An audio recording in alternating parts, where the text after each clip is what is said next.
I'm pretty sure about this, I brought yo-yos mainstream.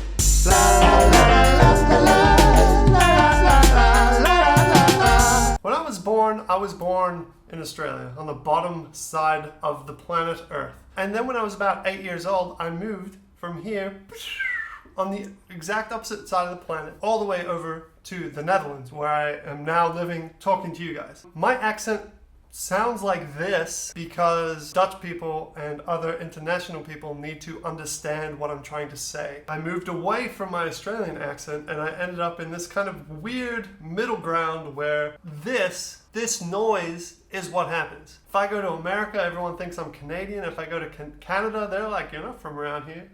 You're not one of us. You go to Australia, also people think you're a bit weird. This is just what's happened. This is my global voice. This is the accent of the world. I've traveled a lot in my days, but I want to tell you a little something special about the early days in the Netherlands. See, I came here when I was about 8 years old with my whole family, of course. I didn't come here by myself. That would be insane. One year it was Christmas. My grandma came over all the way from Australia to visit us in the Netherlands for Christmas. And it was probably the best Christmas on record.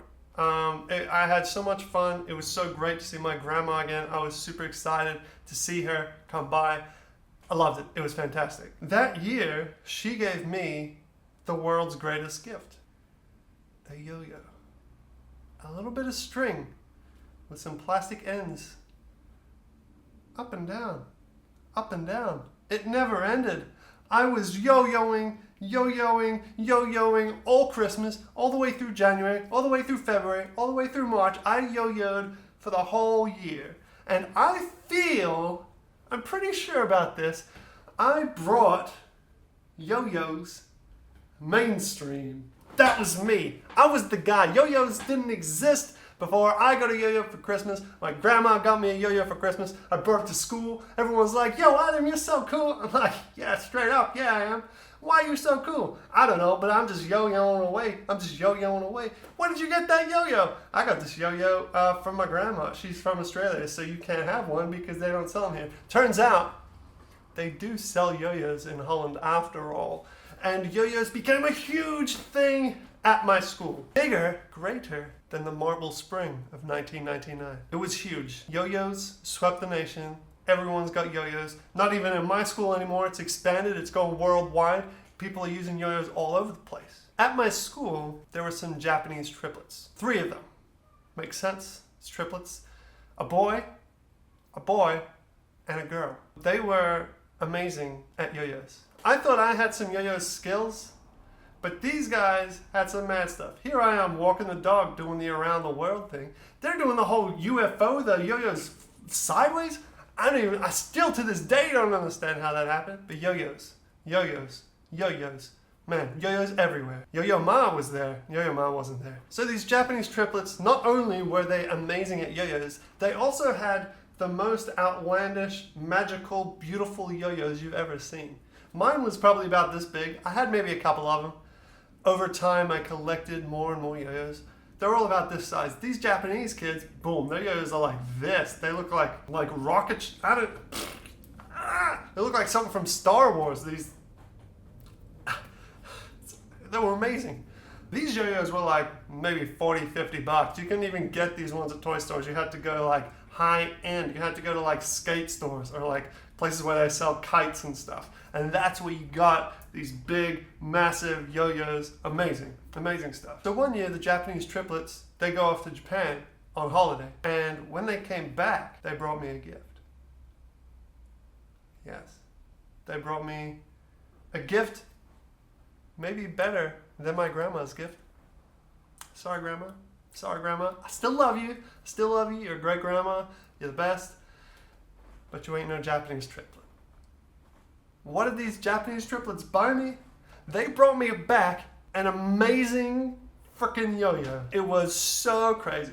There are like yo-yos out there that had like the brain in them. Where like you kind of whip it down and then it'll stay down and it'll spin for a while and then it'll be like, I'm running out of juice. I'm gonna come back up, and then it would come back up, right? So you had these brain yo-yos. Fine. whatever.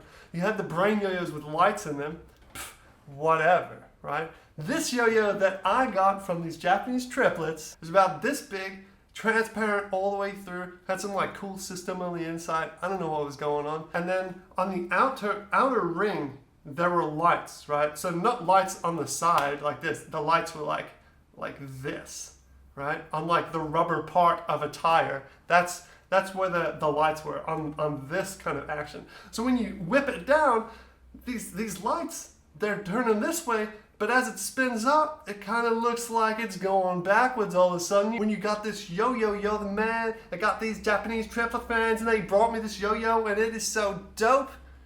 I couldn't even cope.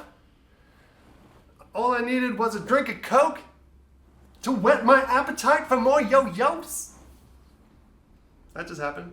Not only did no one have a yo-yo quite like this, you couldn't even get this yo-yo in the Netherlands. This was a Japanese yo-yo. You had to go to Japan to get this freaking yo-yo. It was the best yo-yo I've ever seen, I've ever owned to this day. Other people had these Star Wars looking yo-yos, got the brains going on. They had some cool yo-yos, but they didn't have this one. One day, we went to gym. As happens, probably on a weekly basis at my school, we had gym class. Yo-yo was in my pocket. Took off my pants, put on some shorts, had a super amazing experience in the gym. We did high jumping that day. High jumping, kids doing high jumping. I'm a tall dude, right? I'm a tall dude, so I can do some high jumping. Not only can I do high jumping, I was rocking so hard at high jumping that day. I had a technique where, like, you've got the bar and you jump off a thing. We had like a springboard or whatever. So you jump off it, and instead of like going over and knocking yourself, what I did was I would get up and I would go cross leg right over the bar. Cross legs like one of these guys. I don't know. Cross leg, boom, over this bar. It was the greatest time of my life. I won high jumping that day. I thought high jumping was the next level of my life. I thought maybe I should be an Olympic high jumper. The teacher wouldn't even put the bar any higher because he's like, look, guy, no one else is jumping as high as you right now. You got it already. You got it. I'm like, no, you don't understand. I need to take this to the next level. Maybe my high jumping is my future. You know, maybe this is how I'm going to get into a college one day with a high jumping scholarship. What is my maximum height? How high can I jump? Can I jump 16 meters? I don't know. Because the teacher didn't put the bar any higher. What's my maximum height? How high can I jump? We left gym. I put my pants back on. We're talking about high jumping, doing all this stuff. We go out to the playground, put my hand in my pocket. A tear. A tear rolls down my baby face. I was sad. Someone took my yo-yo. Where's my yo-yo?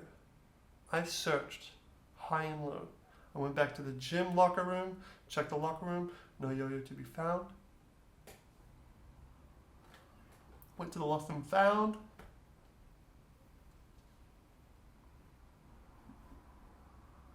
No yo-yo to be found.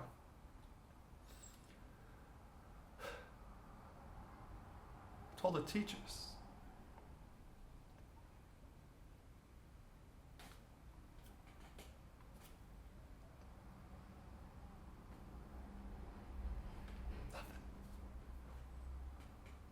Nothing. My Japanese yo-yo disappeared. This Japanese yo-yo went back to Japan somehow, missed its yo-yo family, missing all the ups and downs. My yo-yo is gone, but I did have a possibility of being a high jumping champion, and I never knew what my maximum height would be. That was probably the greatest and worst day of my school history. Click right here to watch a story, or click right here for a music video.